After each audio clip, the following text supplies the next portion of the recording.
buradaki insanlar yukarıda mağdur kalmayacak bir şekilde yıksınlar. Milletin burada çarşıyı yıkıyorlar ya. Yıkmanın anlamıyla millet mağdur kalmayacak bir şey. Biz millet buradan diyor, madem ki diyor yıkılacak, biz yıkılmasını istiyoruz. Yerler kötüdür. Buranın yıkılması için bir gün evvel yıkılsa daha iyidir. Burası da bir gün evvel yıkılsa burası daha iyidir. Yukarıda eğer devlet sizin gibi ileri gelen kişiler el atarsa, burada tabii ki kardeşlerine sahip çıkarsa inşallah Allah'ın izniyle daha muvaffak olur, daha güzel olur. Güç olacak gidecek, bir tistekte mi kalacak? Bir dizide 5 milyara bir müsait şey var, o sebeple gidecek. Olmazsa mecbur gideceğiz. Burada ne yapacağım? Elimi yağlayacağım. Başka burada bin kişi burada ekmek yiyor. 40 kişi var, 40 kişi de 10 kişi var, 1000 kişiye yakın bir esnaf. Yani burada 1000 kişi olmasa ne yiyecek? Çocuk yokluktan anlar mı? Çocuk yokluktan anlamaz. Yukarıdan yer verilmesi bizden para talep etmemeleri lazım. Çünkü buradaki esnaflar 6 ay kış yaşıyor, 6 ay yaz yaşıyor. Vergileri de zaten verilmemesi lazım. Vergi yani bu şeyleri kaldırmaları lazım. Bu basit usulleri kaldırmaları lazım. Burada biz yaptığımız işler zaten 6 ay yazdır, 6 ay kıştır. 6 ay kışın içerisinde biz ne yapacağız burada? Karın içerisinde kıvranıp, esnaf perişandır. Karın içinde kıvranıyor, yapacağı bir şey yok. Hem diken verilmesi, para talep etmeden bir de vergileri kaldırılması istiyoruz. Tebligat bize gelmedi.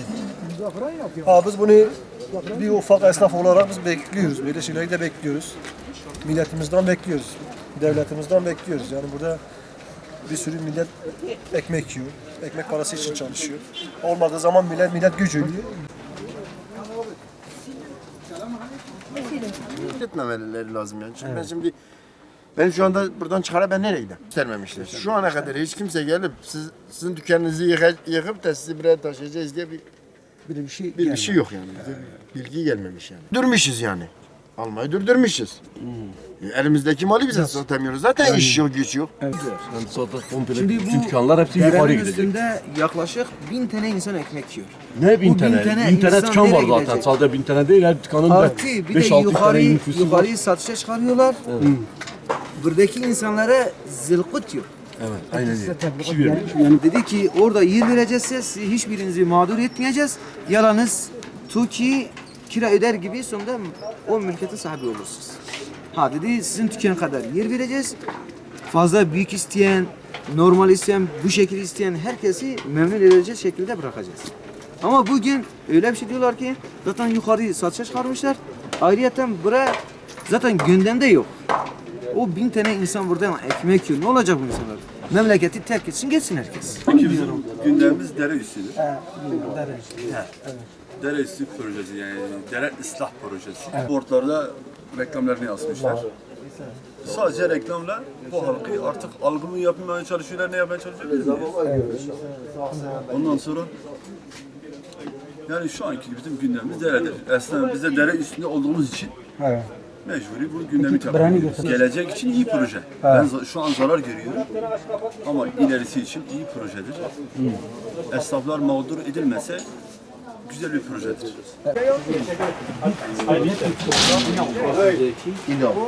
Dile burası yıkılacak.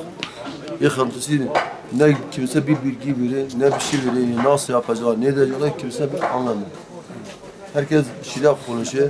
Bu konuda size bir tedbir gelmiyor. Yok hiçbir şey gelmemiş. Sadece milletin ağzında diyor yıkılacak. Yıkacaklarsa kardeşim deseler ki biz şu tarihte yıkacağız. Biz de ona göre ticari hesaplarımızı, çekimizi, senedimizi, malımızı ayarlayalım. Yıktı mı der ki yoktur bir şeyiniz kapatalım dememiz arkadaşım. Bize herhangi bir bilgi vermemişler. Hani acaba yukarıda bize yer verirler mi, vermezler mi?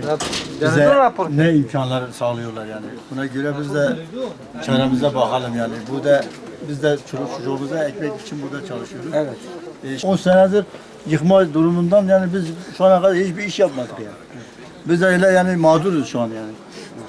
Allah'ın alasını bir de yukarıda bize acaba yer verirler mi, vermezler mi? Biz de onu da bilmiyoruz. Herhangi bize bir tebligat da gelmemiş. Herhangi kimse bizi de sormuyor zaten. Ne milletvekili bizi soruyor, ne belediye başkanımız bizi soruyor. Bu şu anda yeni valimiz de yine aynı şekilde bizi sormuyor. Yani biz şu anda yani burada yani Biz boş yaşıyoruz.